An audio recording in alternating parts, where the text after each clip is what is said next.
This is Currently Inked, episode number 10 for the 25th of August, 2016. Hello, everybody. Welcome to another episode of Currently Inked. It is a couple days before the 25th. It's actually the 23rd today. I am recording early because so I am a program and project and product manager in the software industry.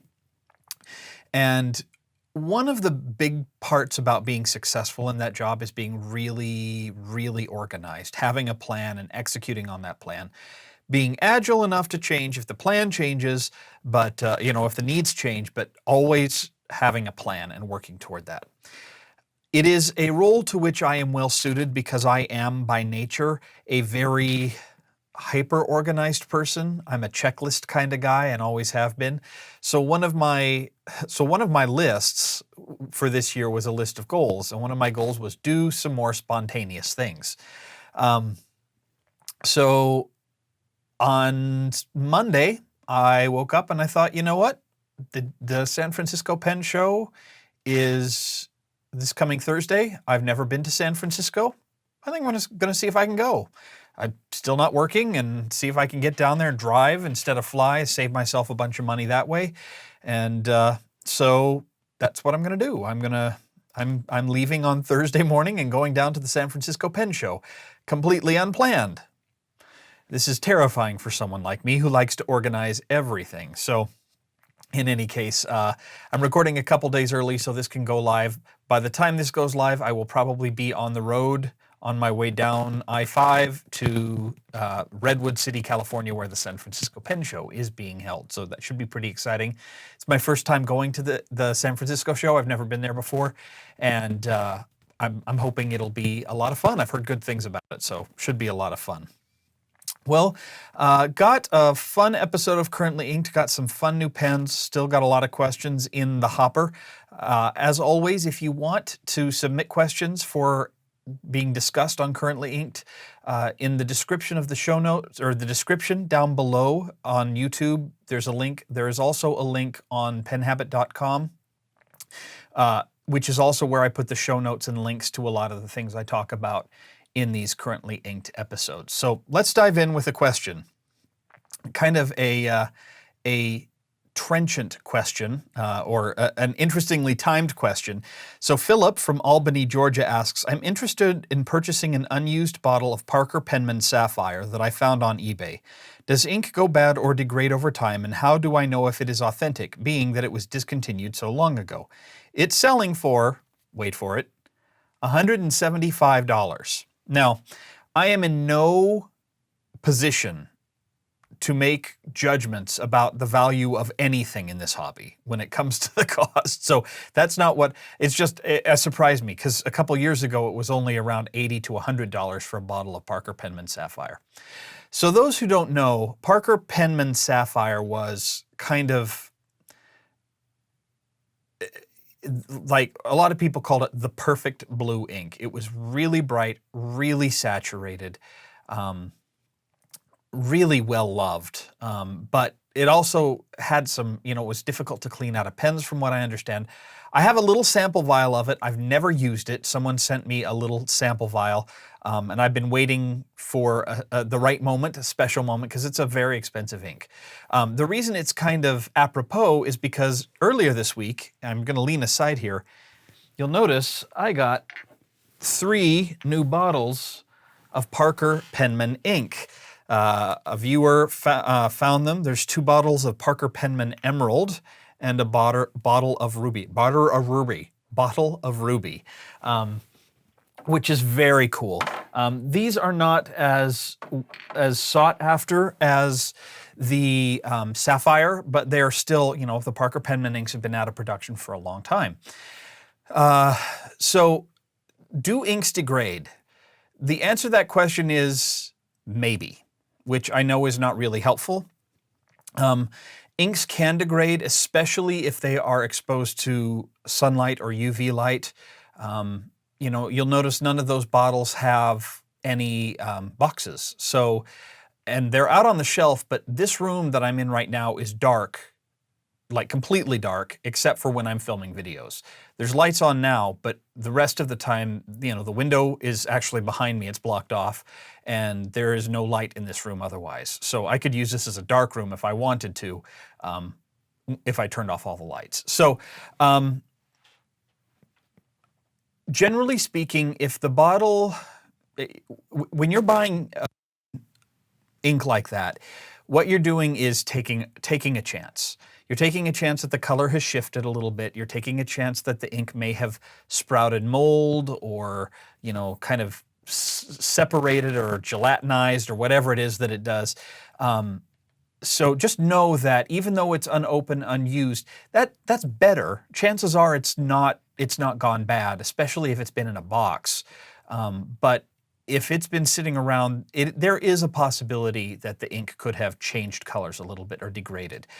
Now, I've not heard that happening with Parker Penman inks, especially not with Parker Penman Sapphire, with as much as people love that ink and are you know, that's kind of the holy grail ink for a lot of people. So if it's something you really want to play around with, take the chance. You know, the worst thing that can happen is you spend some money and you spend it on a learning experience rather than some ink. And I know that's not always fun, but sometimes that's valuable too. So hopefully that'll help a little bit.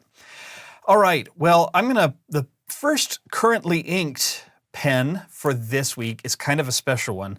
I have been looking in some antique stores lately for a flat file cabinet. It's kind of sort of thing you'd put maps in. I want to turn it into a pen case because I've got two big pen boxes on my desk, one that holds 26, the other one that holds 32.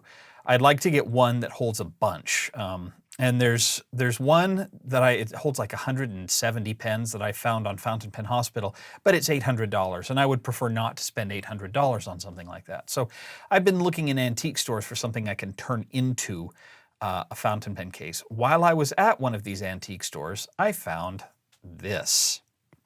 So those who are not familiar with this profile, this is the Eversharp Skyline. These pens were manufactured by the Wall Eversharp Company from 1941 through 1949. In 1945, they were the most popular pen in production or most sold pen in the United States. Really beautiful, I think beautiful kind of modernistic design. I forget the name of the gentleman who designed it. I did a bunch of research a couple nights ago and wrote it down, but forgot it off the top of my head. But people said that it kind of looked like the top-down view of a train. So, you know, if this is the front of the train and this is the body of the train going off into the distance and this is the clip is the smoke coming out of the stack, really kind of modernist 1940s era. So this is a black body with, I can't tell if it's brown or burgundy. It depends on the light that it's in. Cap with, and this is the really special part about it, a beautiful, and you won't be able to see it real well on this, it's the teardrop nib, and this was early in their production. So it was, the sack was ossified, the nib and feed were loaded with dried ink. So I had to use a knockout block to get the nib and feed out, and pulled the old sack out, cleaned it all up, ran it through the ultrasonic cleaner a couple times, did a little bit of polishing, and then put a new sack on it, put it back together, and it writes wonderfully. It's a nice semi-flex to full flex nib. It's still probably semi-flex is what I'd call it, but it's real close to a full flex. Not quite there. And I have that inked with, see if I find it here, the Kaweco Summer Purple, which I've heard some rumors online that the Kaweco inks are most of them are very similar to the old Caran d'Ache Colors of the Earth inks that have been discontinued. So there was a purple one called Storm. It was kind of a dusty purple ink that I have heard is very similar to this Kaweco Summer Purple. So I like this pen a lot. I'm going to be playing around with it some more. There will be a review. I don't really review vintage pens, but more I'm going to treat it more like an instructional series with vintage pens because it's a chance to learn more about vintage. So really been enjoying this one. That one's been a lot of fun. All right. Next question comes from Samantha in Boerne, B-O-E-R-N-E, Texas. Samantha asks, I wanted to try out a 14 or 18K nib. What would you suggest for a first purchase? And do you have a review on said suggestion? So I understand this desire. I want to try a gold nib. I totally understand it. This is a hard question to answer because I don't know anything else about what you like in pens.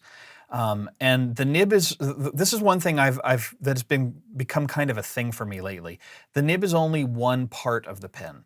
So it's okay if you want to buy a pen specifically for a nib, but I personally try not to do that, and I don't recommend others do either. Look at the whole package for gold nibs.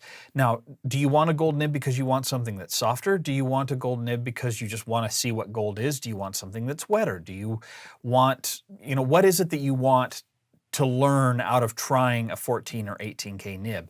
Because there's such a wide variety of features and attributes that you can get in different gold nibs that to say, here's one that I recommend is kind of pointless. I mean, you can get gold nibs on both Edison and Franklin-Christoph pens. I really like the gold nibs on my Franklin-Christophs, like really like them. I've never tried a gold nib on an Edison. I'm actually planning to pick one up at the San Francisco Pen Show. I want to swap out the steel nib on my Edison Menlo and put a gold nib in. If you're looking for something a little more affordable as an entry point to a gold nib, you might want to look at the Pilot Custom 74, the Platinum 3776, the Lamy 2000, although I don't generally recommend the Lamy as a great example of what a gold nib is. I mean, it's a great nib and it writes really well, but I don't find much variation because it's hooded, and so I don't find that it is any really different than most steel nibs, which is true for a lot of nibs. A lot of gold nibs are just rigid and there's no real difference. I really like the soft fine nib from Platinum on the Platinum 3776. I really like it. It's a very fine line, but it's got a lot of really nice bounce to it. I'm glad that I'm seeing more and more retailers carry the soft fine nib, which is exciting. I really like that nib. Other gold nibs. I mean, those are the ones that I generally lean toward. I'm sure there's some that I'm missing. And then, of course, you could always look for vintage. If you wanted to find some vintage nibs, especially vintage flex nibs, that's a really good way to get into gold nibs as well, especially if you can find one on a pen that's maybe not so attractive but still writes well. And that's a cool thing about vintage. You don't have to spend a lot to get into vintage. You can, colored pens always cost more than black pens. Pens with pristine bodies always cost more than pens with, mars or scratches or things like that. But if all you care about is how it writes, you can save a lot of money, like a lot of money. To get if you get a black hard rubber pen with a that's kind of dinged up and looks kind of nasty with brassing on the clip and whatever, but the nib writes and the sack has been replaced, you're golden. You've got a great pen. So that might be something you want to try too. But without more information about what it is you like, it's really hard for me to recommend a lot of gold nibs to play around with. So, all right, let's do another question. Let's see what's next. Miguel from Florida asks, I love Currently Inked, the video series. Do you plan on including this format during the regular season? Yes, I do. I love doing reviews, but the longer I'm in the hobby, the less interesting the reviews are for me, because I feel like I'm seeing a lot of the same things over and over again. And, I kind of made a decision a while ago. I'm not going to do a review of a new color of a Lamy Safari, or, just if a new pen comes out in a different color, chances are I'm not going to do a new review of it. There's still a lot of pens I haven't reviewed, but a lot of what I'm going to be doing this season, in addition to my reviews, I want to get into inks a little bit more and accessories a little bit more. I want to play around with vintage a little bit more because there's a lot for me still to learn in the vintage realm that I think can inform my breadth of knowledge for when I review pens in any other scenario. And that's something I'd like to keep learning. And reviewing pens early for me was a way to learn about pens, and it forced me to try all different kinds of pens. But now that I've been at this almost 4 years, I feel like I've tried a lot of different kinds of pens. I have most of the time have a really good expectation of what I'm going to find when I start to review a pen, and that's dangerous for a reviewer. If you think you know what you're going to get before you even pick the instrument up, that's bias starting to creep in. And so I'd like to try to expand the horizons of the pen habit a little bit more for more instructional content, more informational content, and more vintage, more other things. So yes, Currently Inked will stick around.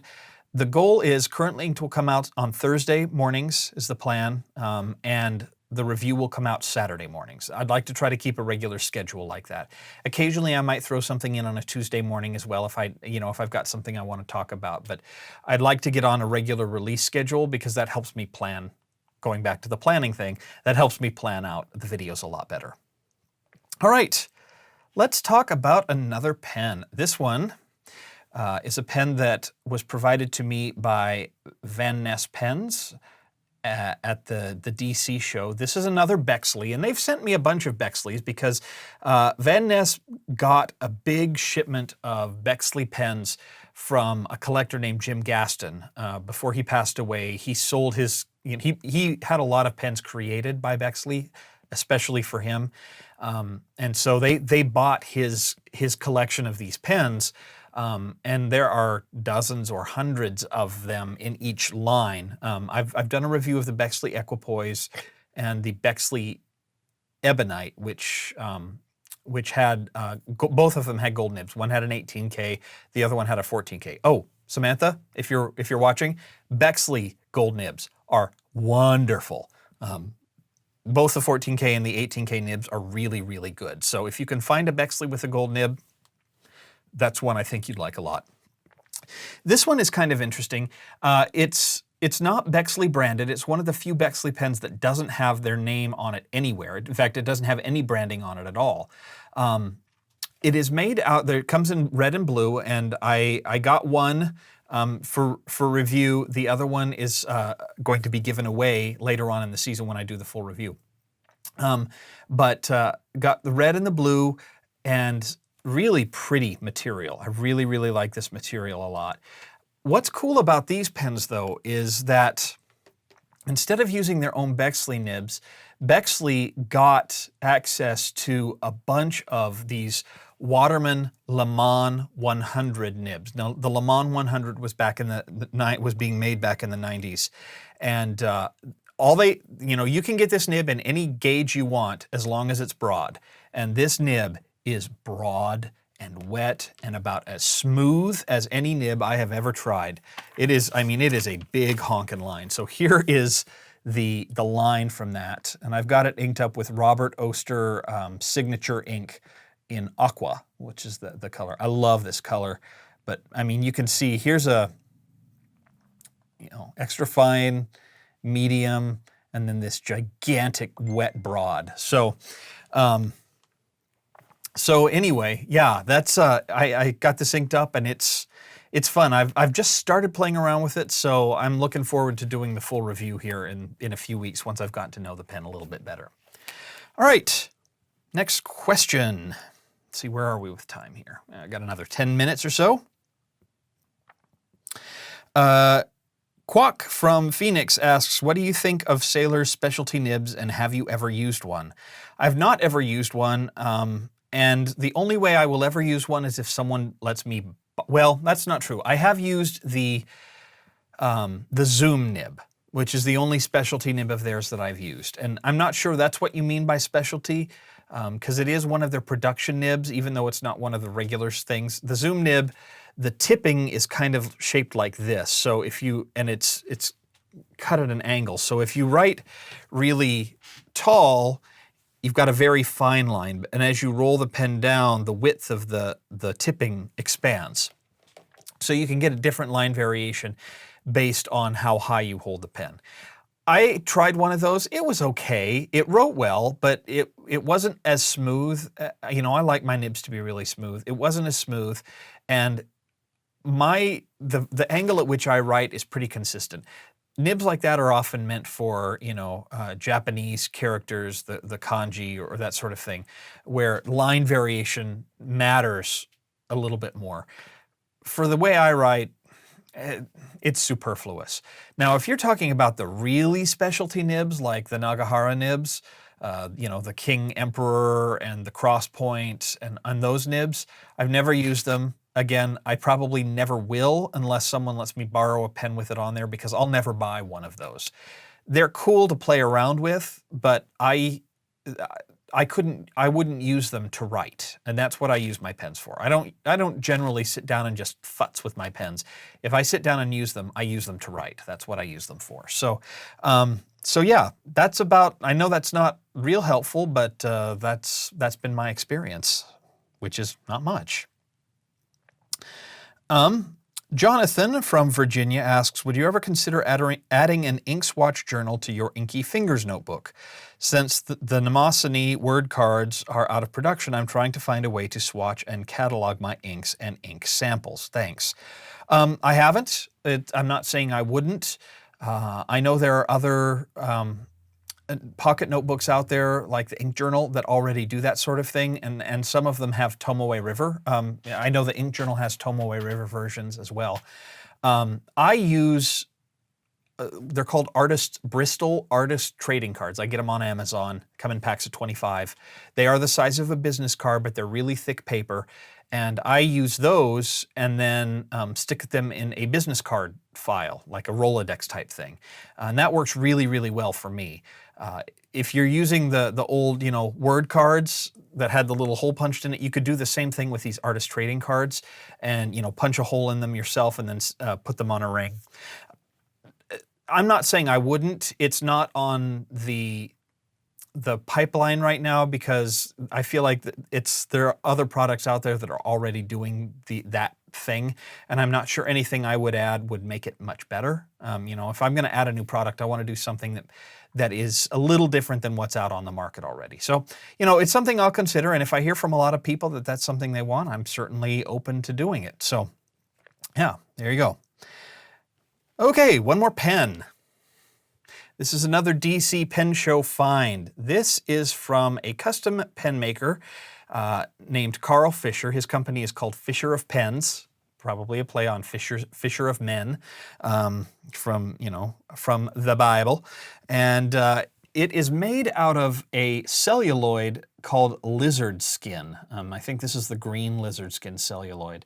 Really pretty. Celluloids can be made in a bunch of different ways. One way that they used to be made a lot was that they would be put out in these sheets and then rolled around a mandrel. And I'm pretty sure that that's how this is, because you can see there's kind of several layers in there, and it's rolled on itself and then kind of fused together. So I met Carl and his wife at DC for the first time I'd heard of his company. So I bought one of his pens because I wanted to give it a try. Love the celluloid. I adore this kind of Art Deco clip, because this celluloid is very much an Art Deco design. I mean, this is 20s and 30s right there. It just screams Art Deco to me. And then the clip really goes along with that kind of geometric Art Deco design. So nice section, JoWo number 6 nib. I haven't gotten a chance to use this much. I just inked it up a couple days ago, and I inked it up and then I haven't written with it since I inked it up, but it has an extra fine nib, which is not what I normally get. I don't normally get extra fine nibs. I could have sworn I had asked for a medium, but somehow this ended up with an extra fine, so I'm actually going to talk to him about that. But I will say, for an extra fine, it's really good. It's a really, really smooth extra fine nib. So whatever he did to it, he did a good job.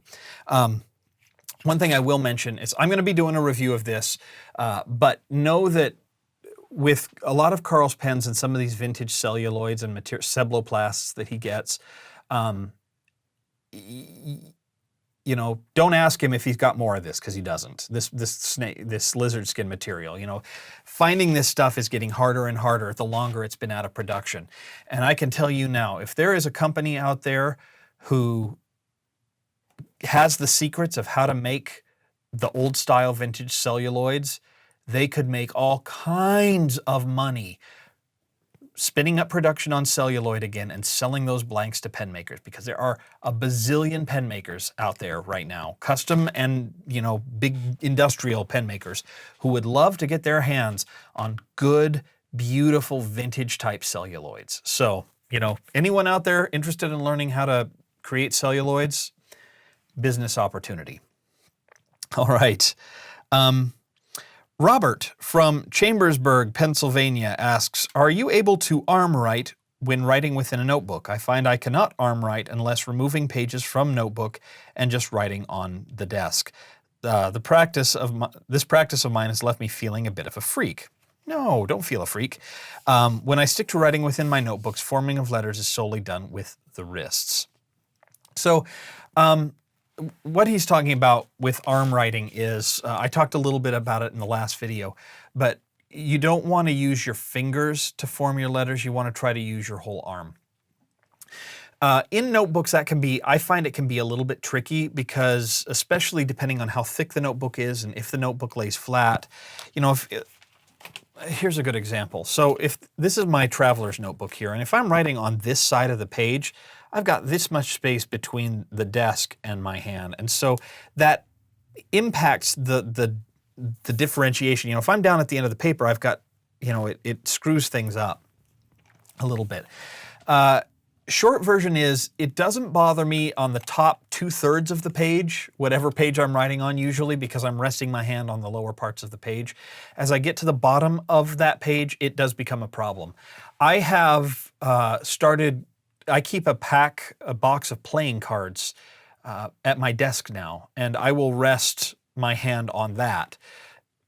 Excuse me, I get burpy when I start doing these videos. I'm not sure what that's all about, but yeah, so and that will level bring up the level from the desk to basically the level of the notebook. That helps a lot, or sometimes I'll use my cell phone for that. I will say that it does tend to get sloppy toward the bottom of the page. Now, I'm not sure I ever 100% achieve arm writing, because I'm always resting my hand on the page. I don't suspend my hand above the page and write solely with my arm. But I am writing it's like, even with my hand rested on the page, if I'm controlling it from my shoulder and my delts here, lats, sorry. You can tell I spend a lot of time in the gym. Then even if I'm resting on the page, it doesn't matter that much, because I can still move my hand without moving my fingers. So, just keep practicing. It's not perfect for me, probably never will be, because I just don't care that much. But don't feel a freak, because I'm sure you're not the only one who struggles with that. Ben from Massachusetts asks, what are the best inks to use in flex pens to avoid things like feathering, railroading, and other mishaps that can happen when using flex pens? I will say that it has a whole lot less to do with the pen than it does to do with the paper, or the ink than it does with the paper. And sometimes there's just nothing you can do about it, because you are putting out an amount of ink that most papers are simply not able to withstand. And depending on the amount of pressure you have to use, you're actually probably cutting the paper a little bit too, causing, getting past that surface coating and causing the ink to feather or bleed through, because you've thinned the paper out where you flexed. Now, I've run into that. In fact, it'll be hard to see. This is Rhodia paper, or no, this is Clairefontaine paper, so it's thicker. There's a little bit of feathering here on this Eversharp that I was playing around with. It's not terrible, but this is Clairefontaine paper. Clairefontaine paper doesn't feather, except it kind of does. And so I have found Clairefontaine, Tomoe River, Rhodia, even like the 32-pound Hewlett-Packard paper. If you're using a really wet flex pen, sometimes there's just not a lot you can do about it. I find diamine inks generally work pretty well in flex pens. They also have enough surface tension that they don't railroad quite as much. You want to stay away from really watery inks. I'm trying to think. Detrimentus tend to be a little bit on the watery side. So yeah, a little bit thicker inks. I like Sailor, I like diamine. That's generally what I'm using. I tried the Kaweco in this. It seems to be working just fine, but that may be the pen more than the ink. So again, I'm sorry it can't be a little more helpful for you than that, but there it is. Okay, let's try to get in one more question. I only have one more here. So this is another one from Quack from Phoenix. He asks, first of all, good job on pronouncing my name. Well, hopefully I am doing it right. Second of all, what do you mean when you say your pens are a physical savings? So this was in reply to something I did in my last Q&A. In my last Q&A, I said, talked a little bit about my sometimes not really having a solid sense of the value of money. And that's something I've struggled with my whole life. It's not new. I'm going to be right up front and say it is better to put your money in an area where the value of your money will grow. That is much, much smarter. Pens are my equivalent of sticking cash under the mattress. You know, if something really bad happens in my life, let's say a tree falls on my roof and I have a $15,000 repair bill that I can't afford, I could sell off my pen collection and cover the cost of that. So I'm losing money in the process. You know, it would have been better for me to put that money in a savings account where I could make 0.75% interest every year. Or put it in CD or put it in stocks or whatever it is, any of those growth opportunities. That's the smarter and wiser thing to do with your money. But because I enjoy the pens, because I use them in these videos, and because sometimes I have a problem with liquid money, putting my pens in a form, or putting my money in a form where if I need it, I can access it fairly quickly, is how I've kind of justified spending as much money on my pens as I have. And I'll be real honest, my pen spending has gone way, way, way, way down. I bought a few pens at the DC show this year, but before that, the last major pen purchases I got were in Los Angeles. So I'm just not, I'm basically keeping most of my purchases for shows because I'm tired of buying pens that I end up not really liking. I want to see them first. So most of my pen purchases are at shows now, and I save up to go to those shows. I'm not planning on buying anything at all when I go to San Francisco this year. I'm going for the people this time because I just bought, 3 weeks ago in DC, I just bought a few pens. So I'm going to take pens, I'm going to play with other people's pens. If I find the deal of a lifetime, I may pick something up, but I'm not going with a plan of picking anything up. And I'm probably going to end up working at least part of the day at the Van Ness booth again. Speaking of the Van Ness booth, did want to let you know that my currently inked notebooks are now available on their website, which is very cool. So a huge, huge thank you to them. So if you are already in the market for inks or, pens or whatever, and you want to pick up some currently inked without having to come to my website and buy them directly through me, you can buy them through them. If you want to buy them through me, they're still available, and I've got a whole bunch left. So the currently inked ones are going pretty quickly. The are probably second, and the blank are the least, are moving the slowest. So, but the currently inked ones are doing really well, and that's basically the notebook sales are what's paying for my trip down to San Francisco. You guys have basically allowed me to go to another pen show, which is awesome. So I think that's going to do it for this episode of Currently Inked. I'm just looking at the time here. Yeah, about 36 minutes. As always, if you have questions, follow the link down in the description below to the form where you can submit them, or you can go over to penhabit.com, and on the left-hand side is the link there. Penhabit.com, don't forget to check out the Inky Fingers notebook line. So that's been going well. I will be... when I'm out of town, I won't be shipping them out daily, so there'll be a few days, if you order Thursday, Friday, Saturday, Sunday, or Monday, all of the out on Tuesday I'll get back Monday night and I'll ship them out on Tuesday morning. So thank you so much for joining me. Thank you for your questions. Hopefully you've enjoyed this episode of Currently Inked, and we'll see you here next time. Oh, really quickly, one more thing. September 17th. I've had a lot of people ask me. That is the day the new season of reviews starts, September 17th. So we'll see you next week. Have a good one.